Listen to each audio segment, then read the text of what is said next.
Sa mga huling sandali ng kanyang buhay sa mundo, nagsalita si Jesus ng 7 pangungusap na patuloy na humahaplos sa puso at isipan ng mga tao hanggang ngayon. Ano kaya ang makakapag-udyok sa isang tao sa gitna ng matinding sakit ng pagpapako sa krus upang magbitaw ng mga salitang puno ng lalim at habag? Tuklasin natin ang 7 pahayag na ito na nagbago sa daloy ng kasaysayan ng sangkatauhan. Ihanda ang iyong kalooban, sapagkat bawat salitang binitiwan ni Jesus sa krus ay daan patungo sa mas malalim na pag-unawa sa sakripisyong bumalot sa buong mundo. Nung tagsibol ng taong 33 AD, abala ang Jerusalem. Ang makikitid na daan ng banal na lungsod ay puno ng mga peregrino na nagtipon upang ipagdiwang ang Paskwa, ang pinakamahalagang kapistahan sa tradisyong Hudyo. Ang hangin ay mabango sa mga pampalasa mula sa palengke, ngunit ramdam din ang tensyon sa ilalim ng pananakop ng mga Romano. Sa mga araw bago ito, pumasok si Jesus sa Jerusalem na sinalubong ng maraming tao, kumakaway ng mga palaspas at sumisigaw ng Hosana. Ngunit ang parehong mga taong ito na tumanggap sa kanya na parang hari ay tumalikod din kalaunan na impluensyahan ng mga pinunong panrelihiyon na itinuring si Jesus bilang banta sa kanilang kapangyarihan at kaayusan. Ang Sanhedrin, ang pinakamataas na konseho ng mga Hudyo, ay nagsabwatan upang ipapatay siya, at si Poncio Pilato, ang Romanong gobernador, ay sumunod sa kagustuhan ng nakararami. Ang pagpapako sa krus ang pinakamalupit at pinakamapahiyaing paraan ng pagbitay noong unang panahon. Inilaan para sa mga mabibigat na salarin at mga aliping naghimagsik. Isinagawa ito bilang babala sa publiko at pinahusay ng mga Romano ang paraang ito upang pahabain ang sakit at antalahin ng kamatayan. Ang landas na tinatawag na Via Dolorosa na tinahak ni Jesus habang pasa ng kanyang krus ay kumikiling sa makalumang lungsod. Bawat hakbang sa magagaspang na bato ay isang pasakit para sa taong matinding hinagupit. Ang lugar ng pagbitay na tinatawag na Golgotha o lugar ng bungo ay nasa labas ng tarangkahan ng lungsod, malapit sa isang abalang daan upang tiyaking makikita ito ng maraming tao. Sa gitna ng matinding pisikal at emosyonal na paghihirap, ang mga salitang binitiwan ni Jesus ay nagkaroon ng mas malalim na kahulugan. Bawat salita ay sinambit ng may labis na pagsisikap dahil upang makapagsalita sa krus, kinakailangang itulak ng biktima ang sarili pataas gamit ang mga paang napako, isang galaw na lalo pang nagpapahirap. Kaya't bawat salitang sinabi ni Jesus ay sadyang pinili, puno ng mahalagang mensahe para sa buong sangkatauhan. Ang unang pahayag, Ama, patawarin mo sila sapagkat hindi nila alam ang kanilang ginagawa. Sa gitna ng matinding sakit mula sa mga pako at sa harap ng panlalait ng mga tao, ang unang sinabi ni Jesus sa krus ay sumasalamin sa pinakapuso ng kanyang misyon sa lupa, ang magpatawad. Ipinakita niya ang isang pag-ibig na magbabago magpakailanman sa ating pagkaunawa sa awa at biyaya. Isipin mo ang tagpo, kakapako pa lamang ng mga sundalong Romano sa kanyang katawan, samantalang ang mga tao ay patuloy na nanlalait at ang mga pinunong panrelihiyon ay natutuwa sa kanyang paghihirap. Subalit sa halip na gumanti o igiit ang kanyang kawalang sala, si Jesus ay nagpatawad. Ang gawaing ito ay salungat sa karaniwang pagtingin natin sa katarungan at paghihiganti. Ang pagtawag niya ng Ama sa simula ng kanyang pahayag ay may malalim na kahulugan. Kahit sa sukdulang pagdurusa, nanatili ang kanyang matibay na ugnayan sa Diyos. Pinapakita ang natatanging koneksyon ng Ama at Anak. Kahit pa ang bigat ng kasalanan ng mundo ay tila pansamantalang humihiwalay sa kanilang relasyon. Ang hiling ni Jesus na kapatawaran ay hindi lamang para sa mga taong direktang sangkot sa kanyang paghihirap. Saklaw nito ang mga sundalong Romano na nagsagawa ng krusipiksyon, ang mga pinunong panrelihiyon na nagsabwatan laban sa kanya, ang mga taong sumigaw nang ipako siya sa krus, at sa mas malawak na pananaw, ang buong sangkatauhan na ang kasalanan ay naging dahilan ng kanyang pagdurusa. Ang bahagi ng pahayag na sapagkat hindi nila alam ang kanilang ginagawa ay hindi simpleng dahilan, kundi nagpapakita ng malalim na pagkaunawa. Ayon kay Pablo sa unang Korinto 2:8, wala ni isa sa mga pinuno ng panahong ito ang nakaunawa nito. Sapagkat kung alam lang nila, hindi nila ipinako sa krus ang Panginoon ng kaluwalhatian. Ang kakulangan ng pagkaunawa ay hindi nangangahulugang wala silang pananagutan, kundi ipinapakita ang lawak ng awa ng Diyos. Itinatag ng unang pahayag na ito ang isang pangunahing prinsipyo ng Kristyanismo. Ang pagpapatawad ay hindi nakabase sa pagsisisi ng nakasala. Isa itong desisyon na nagpapalaya sa nagpapatawad at sa pinapatawad. Itinuro ito ni Jesus sa Sermon sa Bundok at ipinamalas niya ito sa pinakakritikal na sandali ng kanyang buhay. Ang epekto ng pahayag na ito ay agarang naramdaman at nanatiling makapangyarihan. Ang senturyon na namamahala sa krusipiksyon ay kalaunang nagpahayag, tunay ngang ito ang anak ng Diyos. Marcos 15:39. Sa mga sumunod na linggo, maraming pari ang sumampalataya, Gawa 6:7, na marahil ay naantig sa dakilang pagpapakita ng pag-ibig. Bukod dito, tinupad din ng pahayag na ito ang mga hula sa lumang tipan, lalo na sa Isaias 53, 12, inilibing siya kasama ng mga makasalanan at kasama ng mayayaman sa kanyang kamatayan. Sa panahong ipinamalas ng sangkatauhan ang sukdulang pagtanggi sa Diyos, si Jesus ay naghandog ng sukdulang pag-ibig, ang mismong kabaligtaran ng inaasahan na siyang puso ng Ebanghelyo. Ang panawagan na Ama, patawarin mo sila ay patuloy na umaalingaw-ngaw sa paglipas ng panahon bilang isang ilaw ng pagbabagong loob. Si Esteban, ang kauna-unahang martir ng Kristyanismo, ay ginaya ang ganitong pananaw nang siya ay binato hanggang mamatay, Gawa 7:60. Maraming Kristiyano na dumanas ng pag-uusig ang humugot ng lakas mula sa saloobing ito upang patawarin ang kanilang mga tagapagpahirap. Hanggang ngayon, ang mensaheng ito ay nananatiling isang hamon at isang pangako para sa atin.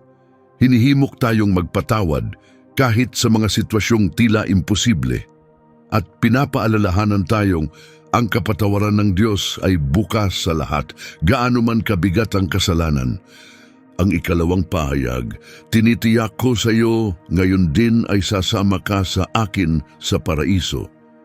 Sa gitna ng di masukat na sakit ng pagpapako sa krus, isang kamanghamanghang pag-uusap ang naganap, isang tagpo na nagmarka sa kasaysayan ng kaligtasan. Sa tabi ni Jesus ay ipinako rin ang dalawang magnanakaw. Sa simula, kapwa nila nilait si Jesus, ngunit may isang kahangahangang pagbabagong naganap sa isa sa kanila.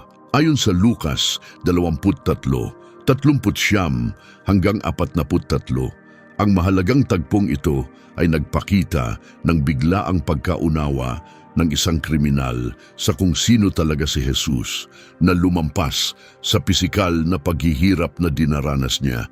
Pinagalitan niya ang kanyang kapwa na nagsabing, "Hindi ka ba natatakot sa Diyos? Pareho tayong pinarurusahan. Karapat-dapat tayo sa ganitong kaparusahan dahil sa ating mga ginawa." Ngunit ang taong ito ay walang kasalanan. Pagkatapos hinarap niya si Jesus at nagpakumbabang nakiusap, "Panginoon, alalahanin mo ako kapag pumasok ka na sa iyong kaharian." Agad sumagot si Jesus nang may katiyakan, "Tinitiyak ko sa iyo, ngayon din ay sasama ka sa akin sa paraiso." Ang pahayag na ito mula sa krus ay nagpapahayag ng malalalim na katotohanan tungkol sa biyaya, pagtubos at ang likas na katangian ng Diyos. Mahalaga ang panimulang salitang tinitiyak ko, amen sa Griego, isang seryosong pagtiyak na nagpapakita ng tiwala sa katotohanan ng kanyang mga salita. Ang nagsisising magnanakaw ay hindi humiling ng karangalan o agarang kaligtasan mula sa krus. Isang simpleng kahilingan lang na maalala siya. Ngunit higit pa ang ipinangako ni Jesus, ang kanyang presensya, kasama ka sa akin, ang katiyakang mangyayari agad, ngayon din, at isang kamangha-manghang patutunguhan sa paraiso. Ang sagot na ito ay nagpapakita ng walang kapantay na biyaya ng Diyos. Ang salitang paraiso ay may malalim na pinagmulan sa tradisyong Hudyo, tumutukoy sa hardin ng Eden at sumasagisag sa ganap na pagkakaisa sa Diyos.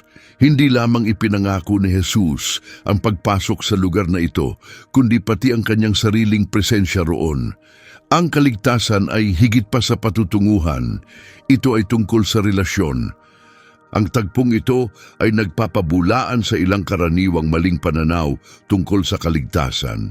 Una, ipinapakita nito na ang kaligtasan ay hindi nakabase sa gawa o mga ritual.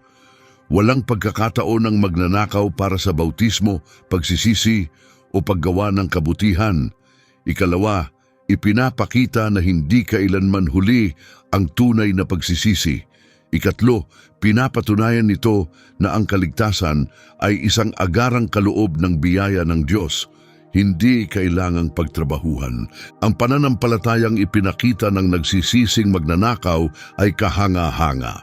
Sa panahong kahit ang mga alagad ay nagtakbuhan at tila nawala na ang pag-asa, kinilala niya si Jesus hindi lamang bilang inosenteng pinapahirapan, kundi bilang isang hari na babalik sa kanyang kaharian. Ang kanyang pag-amin ng pananampalataya ay dumating sa panahong pinaka-hindi inaasahan sa gitna ng kamatayan ni Jesus. Itinuturo rin ng istoryang ito ang tunay na kahulugan ng pagbabalik loob. Ang magnanakaw ay nagpakita ng mahahalagang aspeto: pagkilala sa sariling kasalanan, hayagang pagkilala kay Kristo, pagsaway sa kasamaan ng kapwa at pananalig sa kapangyarihang magligtas ni Jesus. Ang kanyang pagbabago ay isang makapangyarihang halimbawa ng tunay na pagsisisi. Ang katiyakan ng salitang ngayon din ay may napakalalim na epekto. Tinatalikuran nito ang ideya ng paghihintay sa purgatorio matapos ang kamatayan. Tiniyak ni Jesus sa nagsisising magnanakaw ang agarang kaligtasan at pakikipag-isa sa Diyos na nagpapakita na ang biyaya ng Diyos ay agad at hindi nangangailangan ng anupamang kondisyon kundi ang taos-pusong pananampalataya. Ang ikalawang pahayag mula sa krus ay nagbibigay ng malalim na pag-asa para sa sinumang nakakaramdam na wala ng pag-asa o hindi na maliligtas. Kung ang isang hinatulang magnanakaw ay natubos sa kanyang huling sandali, ang biyaya ng Diyos ay bukas sa lahat. Walang sino man ang dapat mawalan ng pag-asa. Ang malinaw na pagkakaiba ng dalawang magnanakaw na ipinako kasabay ni Jesus ay nagbibigay ng malalim na pananaw. Pareho nilang nakita si Kristo, narinig ang kanyang mga salita at naranasan ang parehong matinding hirap. Ngunit ang isa'y lumait, samantalang ang isa ay sumampalataya. Ang krus ni Kristo ay humihimok sa atin na pumili, isang sandaling humubog sa kasaysayan ng sangkatauhan.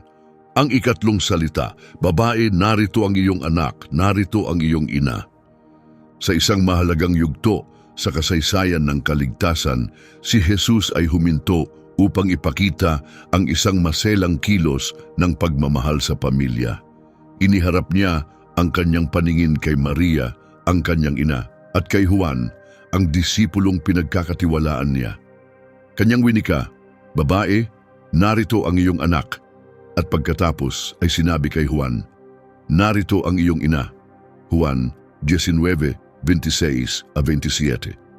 Si Maria na tumanggap ng mensahe ng Anghel Gabriel 33 taon na ang nakalilipas ay naroon ngayon sa paanan ng krus, nasasaksihan ang katuparan ng hula ni Simeon at ang iyong sariling puso ay tatagusin ng tabak. Lucas 2:35. Ang pusong minsang nag-ingat sa mga pangyayaring ukol kay Jesus ay ngayoy durog habang pinagmamasdan ang kanyang anak na pinapahirapan. Kapansin-pansin na tinawag ni Jesus si Maria na babae at hindi ina. Hindi ito upang laliman ang distansya sa damdamin, kundi upang itaas ang kahalagahan ng sandaling iyon sa mas malawak na pananaw. Ginamit din niya ang parehong tawag sa kasalan sa Kana, ang simula ng kanyang ministeryo. Ngayon sa krus, ito ang kasukdulan ng kanyang misyon ng pagtubos. Si Juan, na kilala sa mga ebanghelyo bilang minamahal na disipulo, ay pinagkatiwalaan ng isang banal na tungkulin. Mula sa sandaling iyon, aalagaan na niya si Maria bilang sariling ina. Ang tungkuling ito ay hindi lamang ukol sa praktikal na pangangalaga, kundi sumisimbolo rin sa pagbubuo ng bagong espiritual na pamilya. Hindi batay sa dugo, kundi sa pananampalataya kay Kristo. Ang ikatlong pahayag ni Jesus sa krus ay nagpapakita ng mahalagang katangian ng kanyang pusong puno ng habag. Sa gitna ng matinding hirap at pasanin ng kasalanan ng mundo, iniisip pa rin niya ang kapakanan ng mga mahal niya. Ang kanyang pag-ibig bilang Diyos ay hindi pumapalit sa damdaming makatao, kundi lalong pinatitibay ito. Ipinapakita rin ng tagpong ito ang diwa ng ikalimang utos. Igalang mo ang iyong ama at ina. Sa kanyang lubos na pagtupad sa kautusan, hanggang sa huling sandali, tiniyak ni Jesus ang kinabukasan ng kanyang ina. Isang makapangyarihang aral ito para sa lahat ng tagasunod niya tungkol sa kahalagahan ng pagtupad sa tungkulin sa pamilya kahit sa pinakamahirap na kalagayan.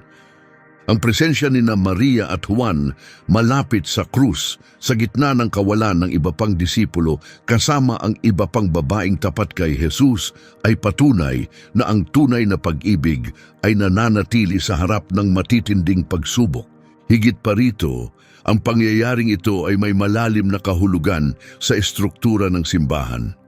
Sa pamayan ng itinatag ni Jesus, binago ang mga tradisyonal na ugnayan.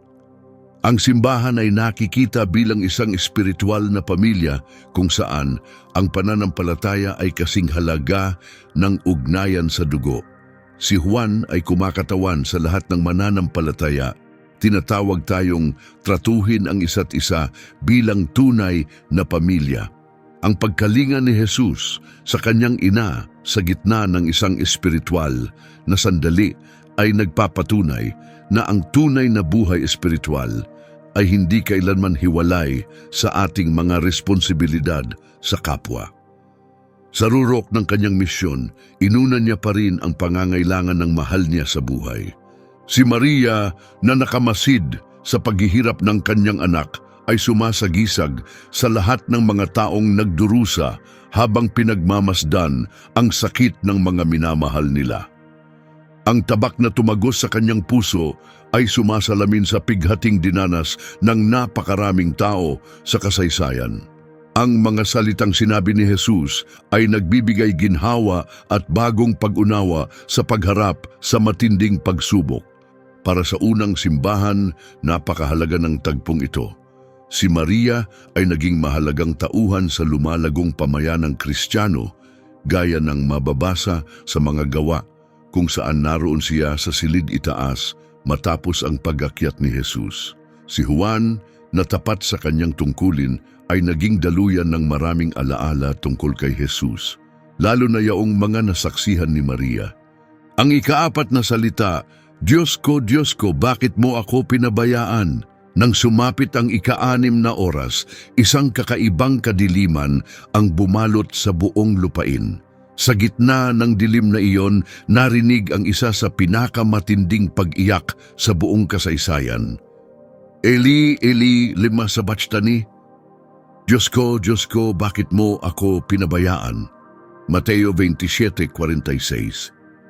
Ang ikaapat na pahayag na ito ay nagdadala sa atin sa pinakamalalim at pinakamaalab na bahagi ng pagdurusa sa krus.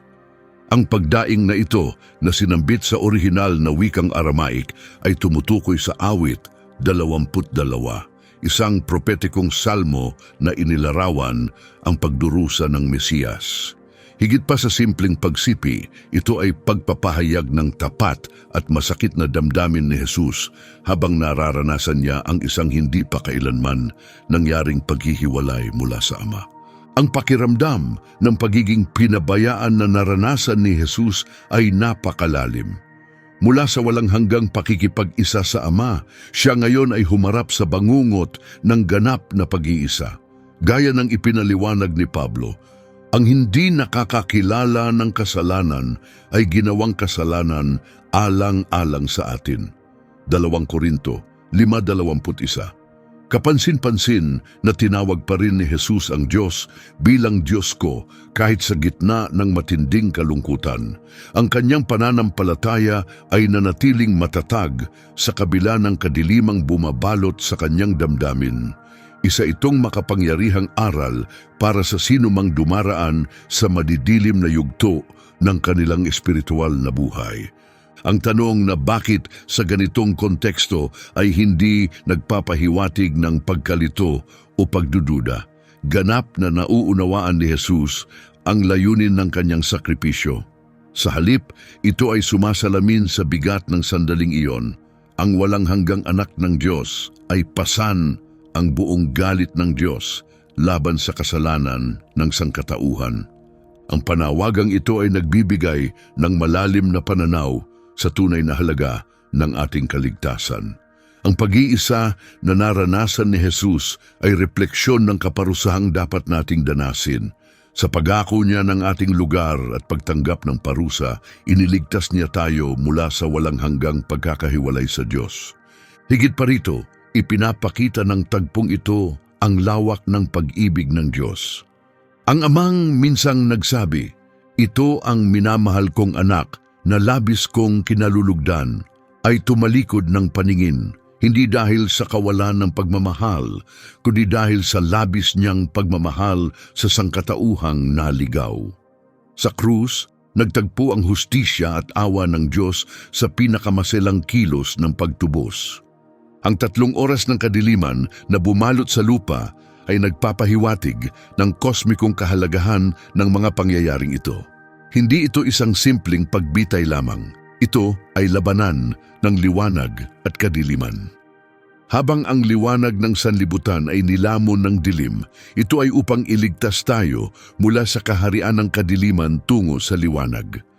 Para sa mga nakararanas ng pag-iisa at pag-abandona, may isang nakakapagpalubag na katotohanan sa mga salitang ito. Ganap na nauunawaan ni Jesus ang ganitong uri ng kalungkutan. Lumusong siya sa pinakamalalim na antas ng pagkakalimutan upang hindi na natin kailanman maranasan ang kabuuan nito. Dagdag pa rito, hinihimok ng panaghoy ni Jesus ang tapat na paglalabas ng spiritual na dalamhati. Hindi natin kailangang itago ang ating pinakamadilim na sandali sa likod ng huwad na kabanalan. Ipinapakita niya sa atin na posible ang maging ganap na totoo sa Diyos sa gitna ng ating matinding pagdurusa. Ang tagpong ito ay nagsisilbing rurok ng sakripisyo ni Kristo. Ang kopa na kanyang tinanggap sa Getsemani ay ngayon ay inubos na hanggang huli. Ganap niyang pinasan ang kaparusahan ng kasalanan, ang lubos na pagkakahiwalay sa Diyos upang muling maibalik ang ating ugnayan sa may lalang. Ipinapakita rin nito ang napakalaking halaga ng ating kaligtasan. Ang pagiging pinabayaan ni Jesus ay refleksyon ng matinding pagpapahalagang ibinibigay ng Diyos sa ating pagliligtas. Isang sakripisyong umabot sa kanyang mismong pagka-Diyos, hindi ito dapat balewalain kailanman. Ang ikalimang salita, nauuhaw ako. Pagkatapos, batid na malapit nang maganap ang lahat at upang matupad ang kasulatan, sinabi ni Jesus, nauuhaw ako. Juan 11:28. Bagamat maikli at tila payak, ang pahayag na ito ay may malalim na kahulugan, pisikal at espiritual. Sa pisikal, ang pagkauhaw ni Jesus ay isang tunay na bunga ng proseso ng pagpapako sa krus. Matagal na oras ng pagdurusa, matinding pagdurugo, at pagkakabilad sa araw ay nagtulak sa kanyang katawan sa matinding panunuyo. Ito ay inihula sa awit 22:15. Ang lakas ko ay natuyo na tulad ng putik at ang dila ko ay dumikit sa aking ngalangala. Bilang tugon, binigyan siya ng mga sundalo ng suka gamit ang isang espongha na katuparan naman ng awit 69:21.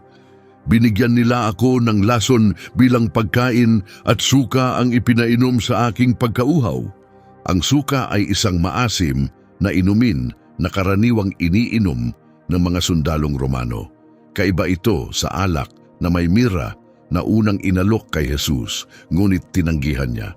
Ngunit lampas sa pisikal na uhaw, may mas malalim pang pagnanais na ipinapahiwatig ang mga salitang ito. Si Jesus na tinukoy ang kanyang sarili bilang bukal ng tubig na buhay at nag-anyaya sa mga nauuhaw na lumapit sa kanya, ay ngayon nakararanas ng sukdulang espiritual na pagkauhaw. Ito'y pananabik sa muling pakikipag-ugnayan sa Ama na pansamantalang naputol dahil sa bigat ng kasalanan na kanyang pasan. Ipinapakita rin ng pahayag na ito ang ganap na pagiging tao ni Jesus. Hindi siya nagkunwaring tao lamang, lubos siyang nakibahagi sa ating mga limitasyon at pangangailangan. Gaya ng sinasabi sa Hebreo 4:15, siya'y tinukso sa lahat ng paraan tulad natin, ngunit hindi nagkasala. Ang pagkauhaw ni Jesus sa krus ay tumutugon sa kanyang dating paanyaya. Ang nauuhaw ay lumapit sa akin at uminom. Juan 7:37. Ngayon, siya mismo ang dumaranas ng sukdulang uhaw upang tayo'y magkaroon ng walang hanggang bukal ng buhay. Ipinapakita rin ng tagpong ito ang malalim na kababaang loob ni Kristo. Siya na lumikha ng mga dagat at nagpalabas ng tubig mula sa bato, ngayoy umaasa sa iba para sa isang patak ng inumin. Maliwanag nitong ipinapakita ang uri ng pagtalikod sa sarili na binanggit sa Filipos 2, ang kusang pagbababa ni Kristo. Nang ipahayag niya ang kanyang pagkauhaw, sumasalamin ito sa kanyang naunang turo sa mga Beatitudes. Mapalad ang mga nauuhaw at nagugutom sa katuwiran sapagkat sila'y bubusugin. Ang kanyang pisikal na pangangailangan ay larawan ng mas malalim na espiritual na pananabik na maibalik ang kaugnayan sa Diyos. Higit pa rito, ang pagkahayag ni Jesus ng pagkauhaw sa krus ay sumasalamin sa kanyang matinding hangaring maligtas ang sangkatauhan. Ang kanyang pagnanasa ay lampas sa tubig. Ito'y nakatuon sa pagtupad ng kanyang misyon ng pagtubos, gaya ng sinabi niya, ang aking pagkain ay ang tuparin ng kalooban ng nagsugo sa akin at tapusin ang kanyang gawain. Juan 4:34. Ang kanyang pagdurusa ay nagbubukas ng daan para sa ganap nating kaganapan sa Diyos, gaya ng isinulat ni San Agustin, nilalang mo kami para sa iyo, O Panginoon, at ang aming puso ay hindi mapalagay hanggat hindi ito nagpapahinga sa iyo. Ang ika-6 na salita na ganap na, tetelestai. Ang salitang Griego na tetelestai, isinalin bilang naganap na, ay isa sa pinakamalalim at pinakamapanalong pahayag sa kasaysayan. Hindi ito isang pagbibitiw ng pagkatalo, kundi isang malakas na deklarasyon. Tapos na ang misyon, Juan 11:30. Sa sinaunang kalakalan, ang tetelestai ay ginagamit upang ipahiwatig na bayad ng buo. Kapag ang isang utang ay nabayaran na, isinusulat ang salitang ito sa resibo. Sa pagbitiw nito, ipinapahayag ni Jesus na ang utang ng kasalanan ng tao ay ganap ng binayaran. Wala nang kailangang idagdag pa para sa ating kaligtasan. Ang tagpong ito ay tanda ng katuparan ng lahat ng mga propesya tungkol sa Mesiyas, mula pa sa unang hula sa Eden, Genesis 3:15, hanggang sa malinaw na paglalantad ng kanyang pagdurusa sa Isaias 53. Lahat ng hula ay tumutukoy kay Kristo at dito natupad ang plano ng Diyos na itinakda bago palikhain ng mundo. Kasabay nito, ipinapahiwatig din ng pahayag na ito ang pagtatapos ng lumang sistema ng mga handog ayon sa lumang tipan. Nang mapunit ang tabing ng templo mula itaas hanggang ibaba sa sandaling iyon, ipinakita nito na ang lahat ay may tuwirang daan patungo sa Diyos sa pamamagitan ng sakripisyo ni Kristo. Ang mga dating hayop na inihahandog na pawang mga anino lamang ay pinalitan ng tunay na katotohanan na kanilang sinasagisag. Ang salitang naganap na ay katiyakan na ganap na naisakatuparan ang misyon ng pagtubos. Wala nang kailangang idagdag pa sa ginawa ni Kristo. Ang kanyang sakripisyo ay lubos at sapat.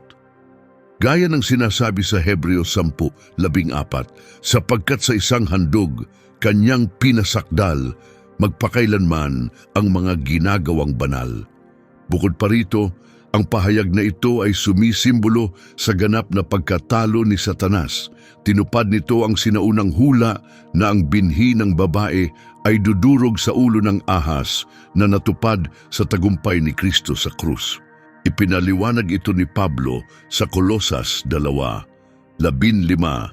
Hinubaran niya ang mga pinuno at kapangyarihan at inilantad sila sa kahihiyan na nagtagumpay laban sa kanila sa pamamagitan niya. Ang deklarasyong ito ay nagbibigay ng katiyakan sa lahat ng mananampalataya sa kasapatan ng gawa ni Kristo. Wala nang kailangang karagdagang sakripisyo, gawa ng pagsisisi o anumang ambag upang matiyak ang ating kaligtasan. Gaya ng binanggit sa Hebreo 10:18. Wala nang kinakailangang handog para sa kasalanan. Para sa bawat sumasampalataya, ang mga salitang naganap na ay nagdudulot ng malalim na kapayapaan. Wala nang dapat ipangamba tungkol sa ating walang hanggang kapalaran, bayad na ang utang, napanalunan na ang tagumpay, at natupad na ang misyon. Ipinapakita rin ng tagpong ito ang kahalagahan ng proseso ng ating pagkabanal.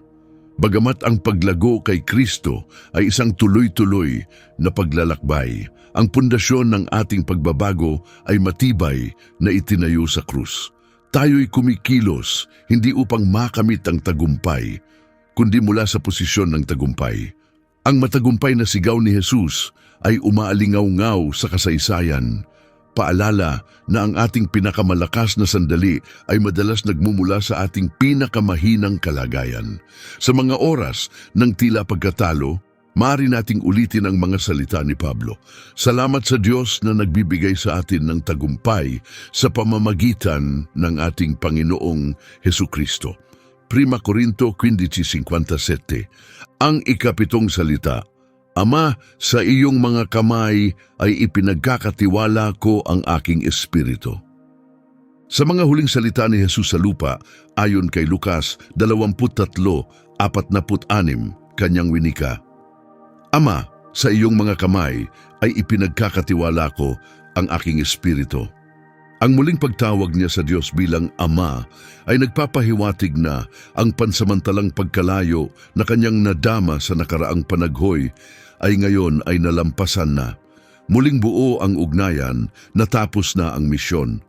Ang huling pahayag na ito ay tumutukoy sa awit 31:5, isang salmong nagpapahayag ng pagtitiwala kahit sa gitna ng pagsubok.